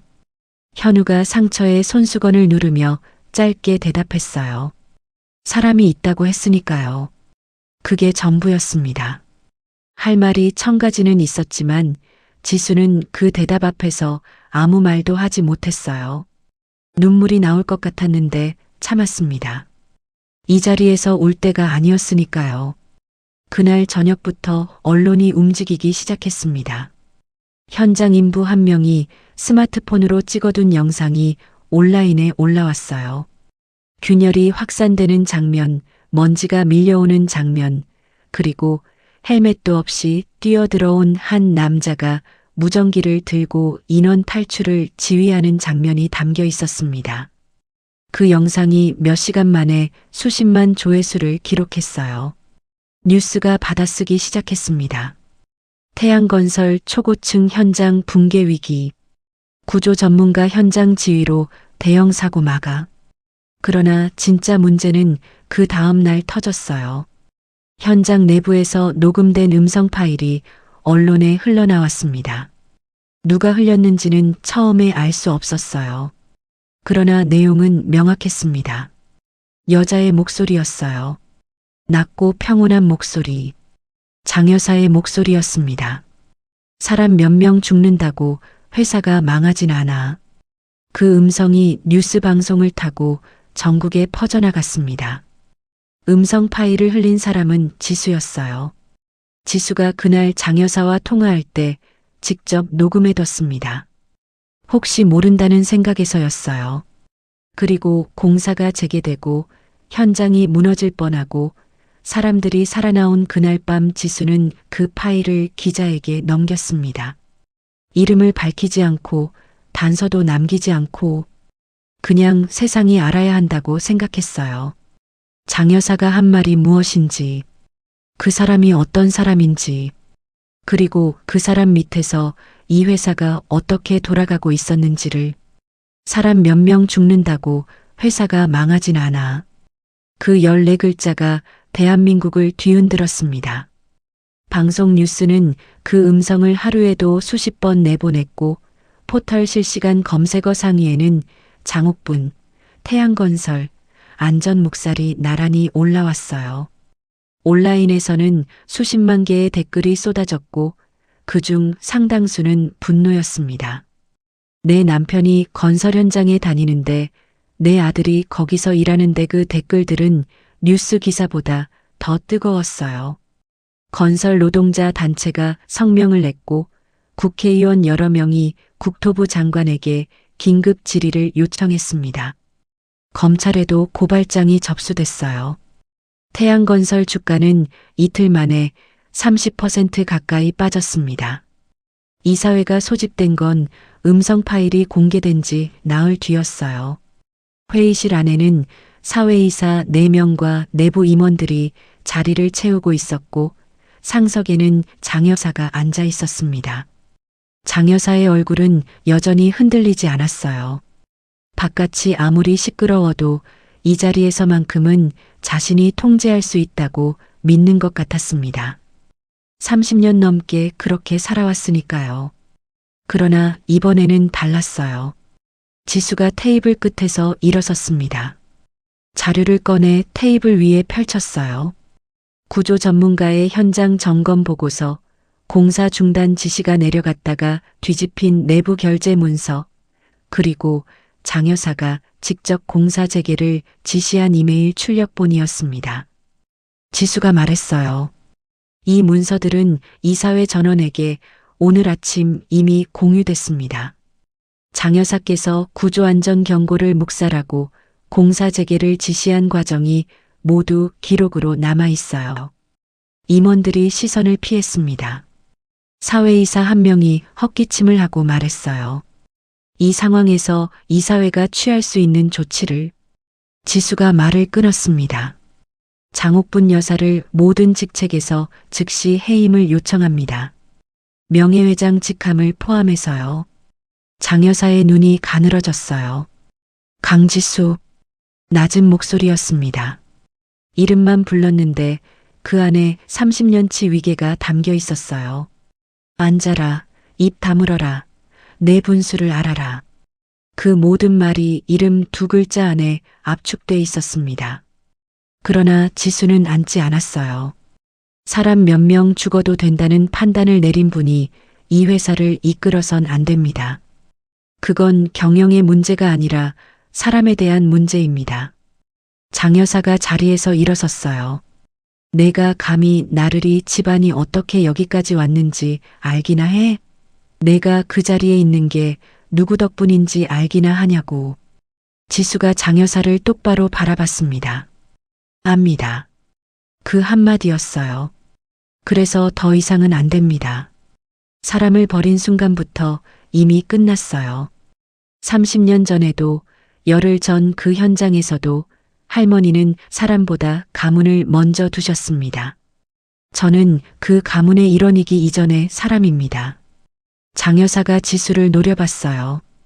그 눈에는 분노가 있었고 그 분노 뒤에는 처음으로 두려움 같은 것이 스쳐 지나갔습니다. 사회이사들이 눈을 마주쳤어요. 표결이 시작됐습니다. 결과는 7명 전원 찬성이었어요. 장 여사가 이사회실을 나가는 뒷모습을 지수는 끝까지 바라봤습니다. 그녀는 등이 꼿꼿한 채로 걸어나갔어요. 여전히 고개를 숙이지 않았고 발걸음도 흐트러지지 않았습니다. 그러나 그 문이 닫히는 순간 그 사람이 30년 넘게 쥐고 있던 것이 한꺼번에 손에서 빠져나갔다는 것을 그 자리에 있던 모든 사람이 알았어요. 장 여사는 그날 이후 경찰 조사를 받았습니다. 업무상 과실, 안전관리 의무 위반, 그리고 30년 전 신생아 유기 관련 사건까지 오래된 서류들이 다시 열리기 시작했어요. 30년 전 그날 밤 병원에 있었던 사람 중 2이 진술서를 썼습니다. 돈을 받고 기록을 바꿨다고, 그 지시는 장 여사에게서 직접 내려왔다고. 완전한 몰락이었습니다. 그로부터 일주일 뒤 서울 외곽의 작은 카페였어요. 지수가 먼저 와서 창가 자리에 앉아 있었습니다. 커피잔을 두 손으로 감싸고 창밖을 보고 있었어요. 이른 오후였고 햇살이 유리창에 비스듬히 들어오고 있었습니다. 현우가 들어왔어요. 지수가 일어서려 하자 현우가 손을 들어 막으며 맞은편에 앉았습니다. 두 사람은 잠시 말없이 서로를 봤어요. 지수가 먼저 입을 열었습니다. 미안해요. 현우는 대답하지 않았어요. 커피잔을 두 손으로 감싸고 잠시 내려다봤습니다. 지수가 계속 말했어요. 내가 채용한 건 당신을 가까이 두고 확인하려는 거였어요. 처음엔 그게 전부였습니다. 그것도 미안하고 더 일찍 알았으면서도 더 늦게 말한 것도 미안해요. 그리고 잠깐 목이 메었다가 이어졌어요. 30년 동안 그 삶을 살게 한 것도. 현우가 천천히 고개를 들었습니다. 그건 지수 씨가 한 일이 아니에요. 그래도요. 두 사람 사이에 잠시 침묵이 흘렀어요. 카페 안에 잔잔한 음악이 흐르고 있었고 창밖으로 사람들이 지나가고 있었습니다. 현우가 조용히 말했어요. 저는 오래 혼자였습니다. 그게 억울하다거나 슬프다기보다 그냥 그게 제 삶이었어요. 근데 이번에 처음으로 생각했습니다. 혼자가 아니었을 수도 있었구나 하고. 지수의 눈에 눈물이 고였어요. 현우가 말을 이었습니다. 늦었지만 이제는 알겠어요. 그래도 우리는 가족이잖아요. 지수가 나지막하게 말했습니다. 현우는 잠시 창밖을 바라봤어요. 햇살이 그의 옆 얼굴에 내려앉아 있었습니다. 그리고 천천히, 아주 천천히 고개를 끄덕였어요. 그 후 태양건설에는 변화가 찾아왔습니다. 장 여사가 물러난 자리를 채운 건 지수였어요. 그러나 지수 혼자가 아니었습니다. 한 달 뒤 이사회에서 새로운 구조안전 담당 이사 선임안이 통과됐어요. 이름은 강현우였습니다. 학벌도 없고 화려한 경력도 없었지만 이 일을 제기한 이사는 단 한 명도 없었어요. 그 현장에서 수십 명을 살린 사람이었으니까요. 이사회가 끝나고 두 사람은 나란히 본사 로비를 걸어 나왔습니다. 유리 외벽 너머로 오후 햇살이 길게 뻗어 있었어요. 지수가 앞을 보며 걸었고 현우도 같은 방향을 바라봤습니다. 말을 하지 않았지만 말이 필요하지 않았어요. 같은 날 같은 곳에서 태어난 두 사람이 32회를 돌아서 처음으로 나란히 서 있었습니다. 그때 건물 주차장 입구 쪽에 누군가 서 있었습니다. 외투깃을 세운 채 손을 꼭 쥐고 그냥 서 있었어요. 선영 씨였습니다. 언제부터 거기 있었는지 알 수 없었어요. 현우가 나오기를 기다린 건지 아니면 들어갈 용기를 못 내고 서 있었던 건지 알 수 없었습니다. 두 사람의 눈이 마주쳤어요. 선영 씨의 입술이 움직였습니다. 그런데 소리가 나오지 않았어요. 30년 동안 마음속으로 수천 번 했던 말인데 막상 이 순간이 오니 한마디도 나오지 않았습니다. 눈물만 흘러내렸어요. 현우는 잠시 그 자리에 서서 선영 씨를 바라봤습니다. 분노도 없었어요. 원망도 없었습니다. 그냥 30년을 죄책감 속에 살아온 사람의 얼굴이 보였어요. 자신과 똑같이 지워진 삶을 살아온 사람이었습니다. 방법은 달랐지만 이 여자도 피해자였지요. 현우가 천천히 걸어갔습니다. 그리고 선영 씨 앞에 서서 먼저 손을 내밀었어요. 선영 씨가 그 손을 두 손으로 감쌌습니다. 떨렸어요. 한참을 그렇게 있었어요. 지수가 천천히 걸어와 두 사람 곁에 섰어요. 그리고 어머니의 눈물을, 그리고 현우의 손을 잡고 있는 어머니의 손을 말없이 바라봤습니다. 세 사람이 나란히 서 있었습니다. 같은 날 태어난 두 아이와 30년을 혼자 울었던 어머니가 처음으로 한자리에 있었어요. 말이 필요하지 않았습니다. 이미 충분했어요. 30년이 지나서야 세 사람은 처음으로 같은 자리에 서 있었습니다. 여러분, 긴 이야기를 끝까지 함께 해주셔서 감사합니다. 태어나자마자 세상에서 지워진 아이가 30년 만에 자신을 지운 곳으로 걸어 들어가서 그 집을 바꿔놓는 이야기였습니다. 강현우가 마지막에 얻은 건 복수가 아니었어요. 가족이었습니다. 그리고 더 이상 자신의 존재를 설명하지 않아도 되는 자리였어요. 태어난 날도 부모가 누구인지도 어디서 왔는지도 묻지 않는 그냥 강현우로 있어도 되는 자리였습니다. 그게 어쩌면 30년 동안 그가 가장 원했던 것이었는지도 모릅니다. 오늘의 이야기가 당신의 마음에 작은 행복을 드렸기를 바랍니다. 그리고 사연 댓글에 주인공들을 위한 따뜻한 응원과 조언도 부탁드립니다. 구독과 좋아요는 저에게 큰 힘이 됩니다. 오늘도 좋은 하루 되세요.